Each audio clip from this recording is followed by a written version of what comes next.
Get ready to immerse yourself in a puzzle game that will take you on a journey to uncover the truth behind one of the most iconic monsters in literary history. Mary Shelley's Frankenstein has captivated readers for generations, and now you have the chance to delve deeper into the story and unravel its secrets in Mother of Frankenstein.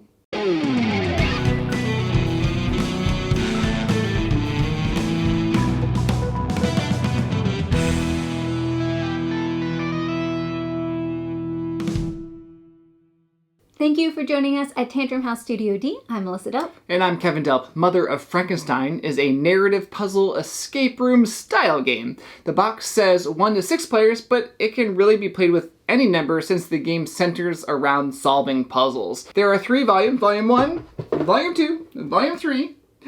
And each volume has about 3 to 4 sessions. Each session takes about an hour to play. So it's published by Hatch Escapes and Arcane Wonders. They sent us this copy to review. For this video, we'll try not to spoil anything, but still give our experiences and opinions. First, we'll talk about each volume, 1, 2, and 3, with our opinions, and then about the game's system overall. We'd love for you to like this video and definitely make a comment below. You could tell us your favorite escape room style puzzle game, or what you think about this theme Frankenstein. We enjoy board games and making these videos for you, so liking and commenting really does help out the channel so we can continue to put out more content for you. Each volume is divided into different sessions or sections. Volume 1 has poetry, astronomy, music, and the letters. The rules suggest which sections should be played in one session. You have these foam pieces that are connected to each of the sessions in Volume 1. So you're building 3 big circles based on the answers to the clues and puzzles you uncover. Then the letters direct you which way to rotate those rings.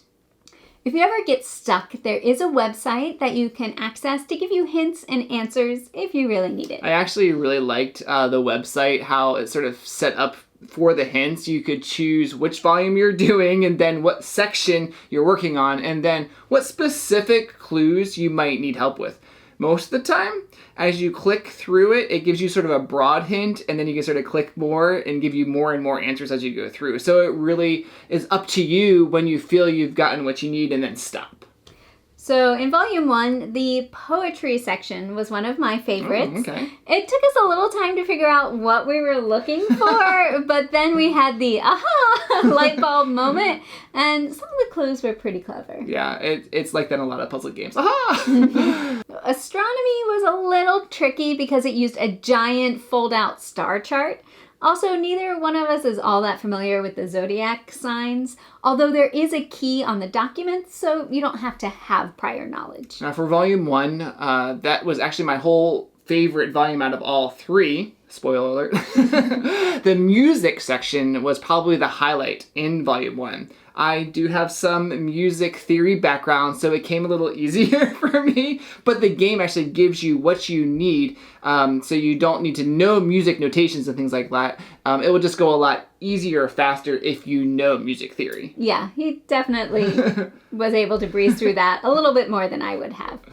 So I really liked the letters in Volume 1, where you learn about Mary Shelley, her mom and dad, and her connection to Percy Shelley. And the puzzles with the rotating the rings that you found on the back of the letters was really interesting. I do think we used a hint here to make sure we were on the right track and at least rotating things the correct way. But once we got on that right track, it really did make sense. Yeah, I agree. Now, Volume 2 continues the story and takes you to a spooky castle. It's divided into a jigsaw puzzle, a research journal, and a schedule for the ball. We definitely recommend putting the jigsaw puzzle together after you complete the research journal and the ball schedule. We did the jigsaw puzzle first. I mean, it was there, right? Yeah, but we did it in a location where we couldn't leave it set up.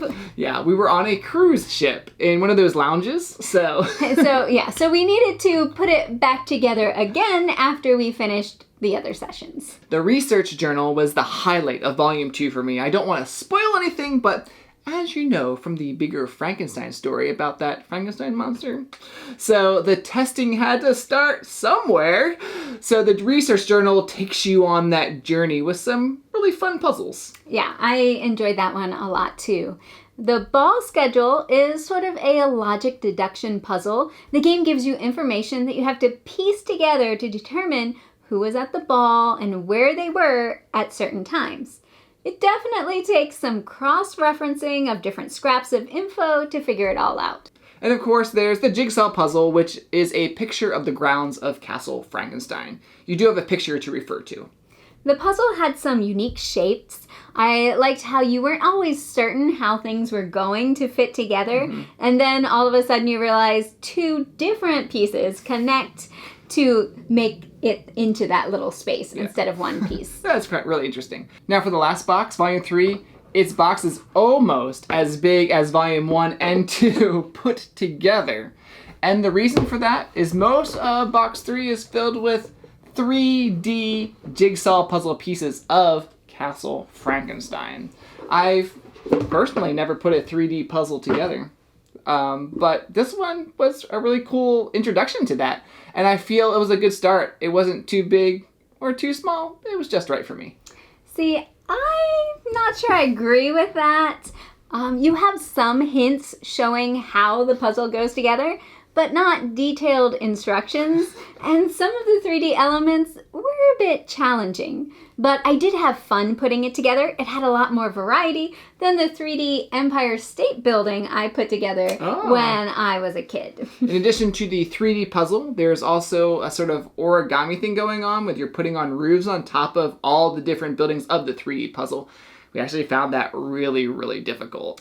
You had to solve puzzles to figure out the instructions for folding and sticking the pieces together. And I focused mainly on the puzzles while Kevin did the construction. The roofs start out easy, then by the end they were very challenging. Yeah, I totally agree. The first few roofs, I didn't really need those puzzle clues. I was like, it just goes together like this. But those last few were like, wow, that's what was challenging, maybe a little frustrating for me. Not the actual puzzles, but the actual putting it together, like the kinetics. Yes. Kinesthetics, whatever. Yeah. Tactile nature. That's pretty much it.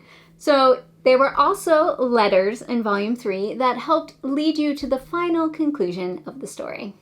There were definitely surprises in Volume 3 that we can't discuss. No spoilers.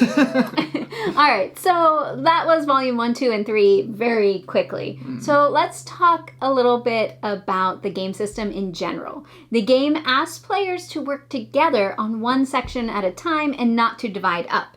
So you're all going through each volume in a linear way. I think this is a big difference in a lot of those escape room type games. A lot of them players can work on multiple puzzles at once. That can really help with efficiency, but sometimes that can remove players from the narrative of the game. I think keeping all the players on the same page and working together on the same thing keeps the players immersed in the story. So this was a big plus for me personally. Yeah, it's sort of a cross between a story and an escape room type game. It has the puzzles like exit or unlock, but also a lot of story and text, similar to something like Sherlock Holmes Consulting Detective. Now, we personally enjoy all of those game systems. Oh yeah, I totally agree. This game really came out of nowhere for me. It arrived from Arcane Wonders, and Melissa and I were like, we enjoy escape room type games, so why don't we give it a shot? At first, it did look a little intimidating with 3 volumes and 3 to 4 sections in each box, but it really wasn't at all as long as it would really take with those bite-sized pieces. So don't try and play a whole volume in one night. I don't think that's what the game was meant for. But on the other hand, don't let too much time go by before you finish it. Try and set aside time on a regular basis to make it through at least each volume. Yeah, if you play as intended, you will write on things, fold things, punch things out. So it's not meant to be replayable. But you can purchase a refill pack that will let you reset the game for someone else to use. So let's talk a little bit more about the theme. Sure. It's based on Mary Shelley's life and a mixture of historical and fictional elements. It does touch on some adult themes and topics, so I wouldn't recommend it for kids or young teens. And anyway, the type and difficulty of some of the puzzles probably wouldn't appeal to them either. I agree. So volume 1 was my favorite volume, which I said earlier. Which one was yours? That's a hard question. So I enjoyed several of the puzzles in volume 1 and really liked the final puzzle of rotating those rings. Okay. But I also really liked the puzzles, including the jigsaw puzzle, in volume 2. So I'm probably leaning slightly towards volume 2. That research journal was kind of fun. Overall, we had a fun experience with Mother of Frankenstein. If you had to pick just one volume, I personally recommend the first one. It doesn't disappoint. It also makes sense to start at the beginning of 3 volumes. So if you're a fan of escape room style board games like we are, then check out Mother of Frankenstein from Hatch Escapes and Arcane Wonders. And let us know in the comments, what escape room or mystery games have you been enjoying?